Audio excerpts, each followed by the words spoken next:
Hello my dear friends. आज हम देखते हैं कि हमने कूलम्स लॉ देखा था। कूलम्स लॉ का वेक्टर फॉर्म हम देखेंगे। हालांकि जो भी क्वेश्चंस होंगे वो अगर हम वेक्टर फॉर्म अप्लाई ना भी करें तो भी आ जाता है आसानी के साथ। केवल हमें डायरेक्शन और मैग्नीट्यूड की इम्पोर्टेंस होती है। हालांकि कुछ क्वेश्चंस में इसका काम लग सकता है, तो क्वेश्चंस में इसका काम लग सकता है। तो आइए देखते हैं वेक्टर फॉर्म क्या होता है कूलम लॉ का। तो हम पढ़ने वाले आज कूलम्स लॉ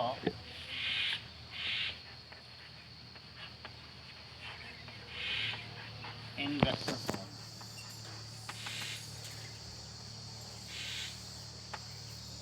ठीक, आओ देखते हैं। लेट से कि अपने पास दो पॉइंट चार्जेस हैं, से Q1 एंड Q2। ठीक है, Q1 की जो पोजीशन वेक्टर है लेट से वो R1 है, और Q2 की जो पोजीशन वेक्टर है लेट से वो R2 है। R1 वेक्टर और R2 वेक्टर क्या है? Position vector of Q1 and Q2। Okay, हमें क्या निकालना? हमें निकालना है इनके बीच, Q1 और Q2 के बीच का इंटरेक्शन फोर्स। ध्यान से देखें, अगर हम कहें Q1 Q2 पे कितना फोर्स अप्लाई करेगा, तो आप कहेंगे इस डायरेक्शन में करेगा। पहली बात तो कितना अप्लाई करेगा? के Q1 Q2 upon R square. R होता क्या है? Distance between them. ये ध्यान से देखें, अगर ये पॉइंट A है, ये पॉइंट B है, तो हम कहेंगे कि जो भी होगा ये वाले वेक्टर के अलॉन्ग होगा, यानी कि इसकी डायरेक्शन हमें इंपॉर्टेंट है। ये क्या है? F on two due to 1 vector. उसी तरीके से अगर मैं देखूं Q2 Q1 पे कितना फोर्स अप्लाई करेगा, तो हम कहते हैं इस डायरेक्शन में। ये क्या है? F on 1 due to 2। तो हम एक एक करके F12 वेक्टर और F21 वेक्टर निकाल लें, या हम ये भी जानते हैं कि F12 और F21 क्या है? एक दूसरे के जस्ट अपोजिट। तो हम किसी एक को निकाल लें और दूसरे को क्या करें? हम माइनस से केवल मल्टीप्लाई कर दें, तो अपना काम बन जाएगा। ठीक है, तो क्या समझते हैं, हमें किसको निकालना चाहिए? आइए देखते हैं, किसी एक को रैंडमली पिक करते हैं, F21 को निकालते हैं। चलो, F21 को निकालना है, तो F21 vector is equals to coulomb law के Q1 Q2 अपॉन दोनों की डायरेक्शन, दोनों के बीच की डिस्टेंस। ध्यान से देखें, A से B यानी AB का होल स्क्वायर इंटू डायरेक्शन क्या होगी बच्चों? डायरेक्शन हमने बताया था कूलम लॉ के बारे में। कूलम लॉ क्या कह रहा है? कहता है कि जो फोर्स एक्ट करता है बिटवीन टू पॉइंट चार्जेस, ये क्या होता है? ये along the line joining between the two point charges होता है। जो भी लाइन है उसी के अलोंग होता है। तो हमने कहा ये रिपल्शन का फोर्स है, तो जो डायरेक्शन होगी वो क्या होगी? ए से बी की तरफ।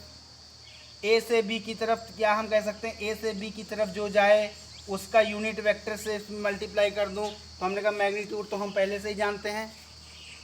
अगर हम ये वाला इसका यूनिट वेक्टर के साथ मल्टीप्लाई करें तो यही तो डायरेक्शन होगी।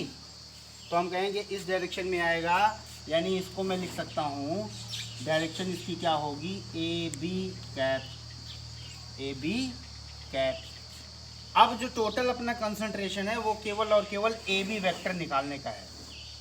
ठीक है, तो आइए ए बी वेक्टर पहले कैलकुलेट करते हैं। ध्यान से देखें, R1 vector plus A B vector को हम क्या लिख सकते हैं? R2 vector. याद करो, triangle rule of vector addition. Triangle rule of vector addition क्या कहता है? First vector plus second vector is equals to resultant. तो हमने कहा कि जहाँ से हमने पहले को स्टार्ट किया और जहाँ पे लास्ट वाले को ख़त्म किया, उसको दोनों को मिला दो, तो यही R2 वेक्टर क्या होगा? अपना रिजल्टेंट। तो मैं ये कह सकता हूँ R2 vector is the resultant of what? R1 vector plus AB vector.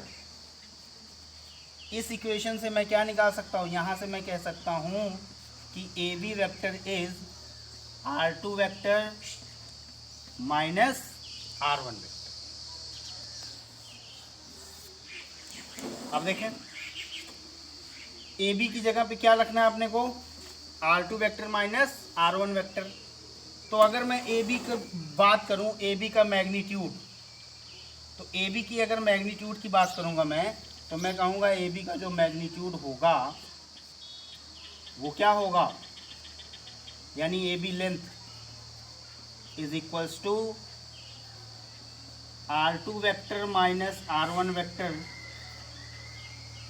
का मॉड। ठीक है, और क्या कह सकता हूं मैं,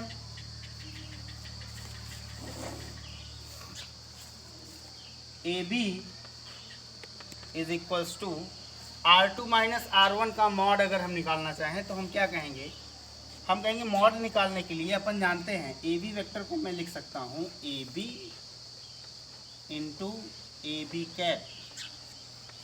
ध्यान से देखें क्या मैं सही लिख रहा हूं, बिल्कुल सही लिख रहा हूं।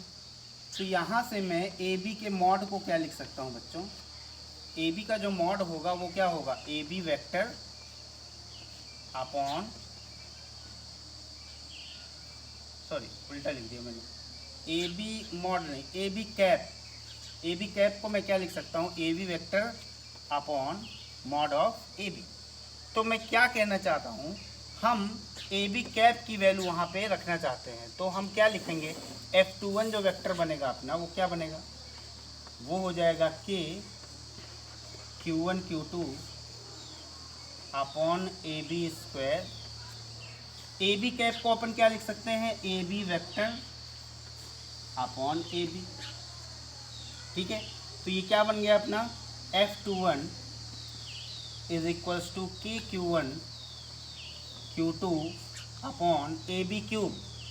और AB है कितना बच्चों, AB है R2 माइनस R1 का मॉड, तो हम इसको कह सकते हैं mod of R2 minus R1 का क्यूब। और AB वेक्टर क्या है, AB वेक्टर है R2 vector minus R1 vector. ये क्या है, force on 2 due to 1, Q2 ने Q1 पे जो फोर्स लगाया उसकी वैल्यू क्या आई, वेक्टर फॉर्म में। तो हमने कहा कि ये आई K Q1 into Q2 upon mod of R2 vector, यानी कि जिस पे फोर्स लग रहा है, देखो ध्यान से, किस पे फोर्स लगाया जा रहा है, 2 पे, तो R2 पहले आया, R2 की यानी कि 2 की पोजीशन वेक्टर, किसने लगाया है 1 ने, तो माइनस R1 पहले वाले का पोजीशन वेक्टर, तो उसी हिसाब से देखिए यहाँ पे। सिमिलरली मैं ये भी लिख सकता हूँ, अगर ये आ गया तो F12 वेक्टर क्या होगा, F12 वेक्टर हो जाएगा K Q1 Q2 just opposite direction. तो मैं अगर इसको लिख दूँ R1 vector minus R2 vector का मॉड का cube into R1 vector minus R2 vector, कोई बुराई वाली बात नहीं है, सब सही है। ये हो गया अपना coulomb law in vector form. ध्यान से स्क्रीन पॉज करके नोट कर ले, बहुत ही सिंपल तरीके से बताया गया है आपको।